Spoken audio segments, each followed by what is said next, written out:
Hello everyone, welcome back. So today I want to share with you my pile of possibilities for GarbAugust.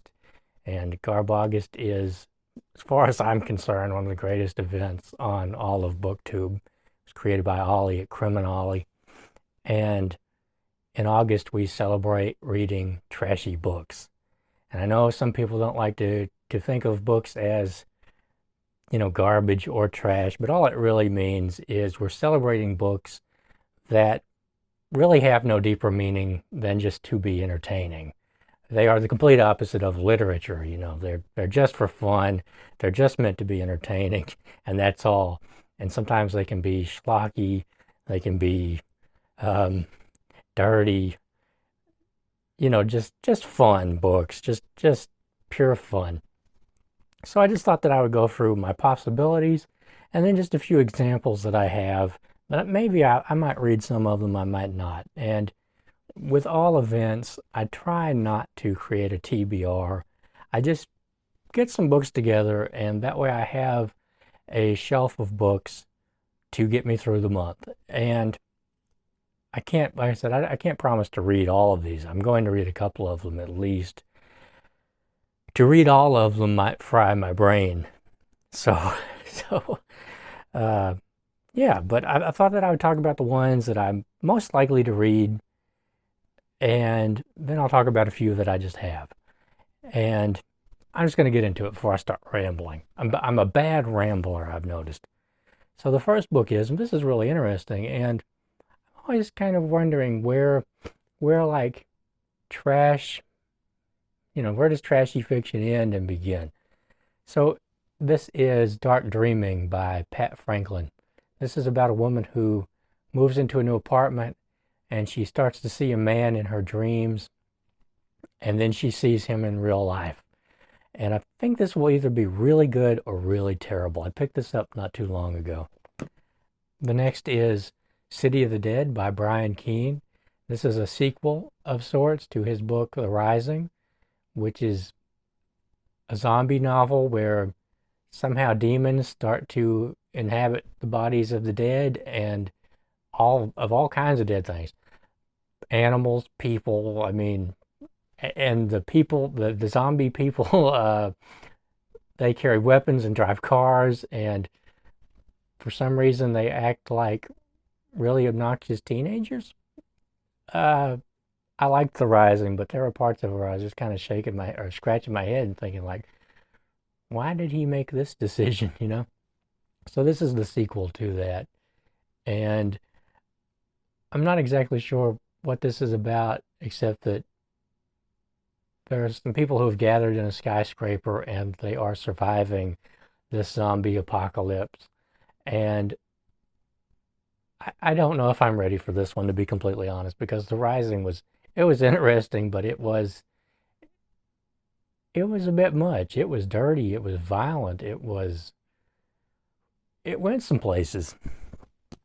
The next is a book I tried to read last year, not for GarbAugust. I bought it later, and I was reading it. I got about 15 pages into it, and I thought, I'm going to save this for GarbAugust. It is Rabid Growth by James A. Moore, and apparently it is about, so there's a young guy. He's the legal guardian of his sister. His parents are dead, and he has just won the lottery, but he can't get his money. He has to wait some time before he can get his money. So they are living in very straitened circumstances. They don't have any money. And something happens, and the people around him start to change. They start to kind of morph into these rabid animal creatures. And I don't know, but the writing was not very promising, I'll say that. And so I just thought, I'm going to save this one for GarbAugust. Who knows? It could get better. To be honest with you, all of these leisure horror books like this, I don't know if it'll focus on that. Pretty much all of these books like this could fit into the GarbAugust category, and I have more over there. And I just decided not to put them in my pile because I could put a lot of horror novels in there, and I don't want it to be dominated by horror novels. So the next is, and this is just a trashy cover. This is Target Mayflower. There were a lot of books like this in the 70s and the 60s. Let's see what year this is from. This is from 1977. So the Nazis decided to make a last-ditch V2 bombing on the U.S. via a U-boat. And you've got your mad scientist there. You've got your love scene and your captain and your U-boat. And I have another book, which is basically the exact same book by a different guy, Pivot by John Van Zwienen. And you will find that a lot of these books were written by other authors using pseudonyms. I don't know if that's true of these two, but whew, that is GarbAugust material right there. The next is a book I picked up last month, or in June, I think. Longarm and the Snake Dancers. I meant to read this for June on the Range. I didn't get around to it. I read a Longarm for June on the Range, and I really enjoyed it, actually. I thought it was pretty good. And I didn't really understand why, like, the sex scenes were in it, because they really didn't add anything to the plot. Like, if that's what you were reading the book for, I don't know. It just didn't seem... I don't even know how to explain it, but they were really secondary to the plot, I thought. I thought Longarm as a character was really interesting, and I'd like to read another one. I'm sure there are some that are really, really trashy and really smutty, and I just happened to pick up one that was on the tamer side. Here is Meg, an animal attack novel by the largest shark of all. What are the large sharks called? I can't remember right off the top. Megalodons. Right. I didn't read that. I remembered it. Of course, that's why it's called Meg.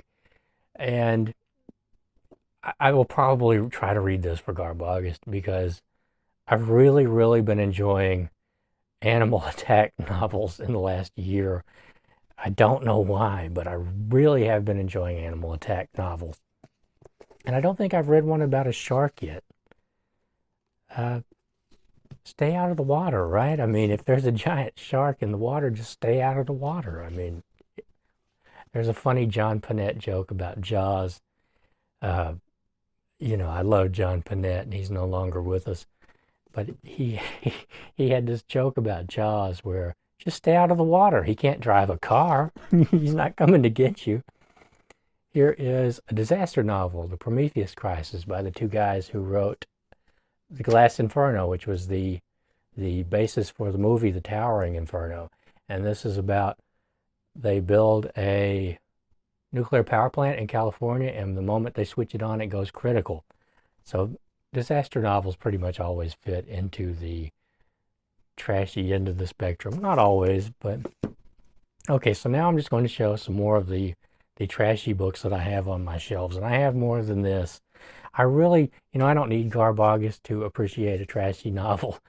I tend to kind of think of them as the ice cream or pizza of the reading world. So every now and then, I just kind of want to splurge on some just pure entertainment. Here is Doomsday Ship, which pretty much fits into Pivot and Target Mayflower, except it's with a giant battleship that the Nazis have built in secret, and now they're going to... Oh, these are loaded with V1 rockets, not even V2s. And of course, they're going to float on over to New York City. And here are some Deathlands novels. These take place in the future after a nuclear war, like a couple of 100 years past the nuclear war, I think. And they are violent. They are politically incorrect. They're very trashy, and they're also pretty entertaining. There's a character who has traveled through time from the 1800s to get to where they are. And they jump through these portals that the government created. They jump from portal to portal, and it takes them to different places across the U.S., and they come into all these different areas, and some are normal, and some are really, really polluted with giant animals and crazy like mutants and things like that. Just there's a character that exists in these books for a little other reason than to whisper to the leader things like, that's an MP5K with a silencer, or, you know, things like that. That's a Sig Sauer P226 in 40 caliber. Like, that's his only real purpose, is to tell you what these weapons are. Here's another one. I didn't say what this one is. It's Deep Empire. Deep Empire. And this one is Homeward Bound. I have no idea in what order these are, but they have really, really nice covers. The earlier ones have really pretty covers, I think. They're really interesting. The later ones, not so much. They went into that kind of, whatever it is, the computer-generated covers where it's almost all the same. It's of a guy with his back turned to the viewer and like a rifle in his hand. Here is Skydark. And these are all places they have jumped to for these portals, and they meet different people and terrifying creatures. Here are two Able Team novels, Night Heat and what's this one? Dead Zone. And these are pretty violent too, and it's about a team of, I think, 3 or 4 guys, and they go from place to place fighting the communist KGB everywhere they find them, and stuff like that. It's very, very 80s Reagan era, you know, Rambo type stuff. Or not Rambo exactly, but it's like more potent versions of the A-Team, right? Like, and they don't take any crap from anybody. And the last book I'm going to show today is Deathmatch by Ralph Glendinning. Let's read the back of this one here. Countdown to terror. The day before, Hawaiian paradise, the luxurious Molokai surf resort, the closest place to heaven on earth, perfect for relaxation or romance. Day 1, hell walks in, a group of uninvited guests with a scheme so insanely bloodthirsty that it just may succeed. Day 2, Mac McGregor, ex-Marine, his survival instincts are the only hope of 216 terrified people wired together in one human bomb. Day 3, Deathmatch.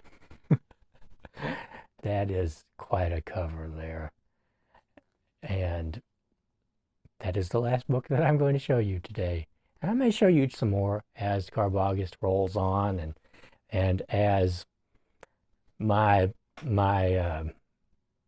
as I read books and think of what else to read, because I have quite a few more. But I don't want to make this video too long, and it's already pretty long. So, all right, I hope you're all going to participate in GarbAugust. And there are a lot of good hosts this year. And I forgot to write them down. I should have written them down. They all have adopted these crazy names for GarbAugust. And it's a wonderful event. I look forward to it every year. And all right, I want to thank you for joining me today, and I'll see you next time.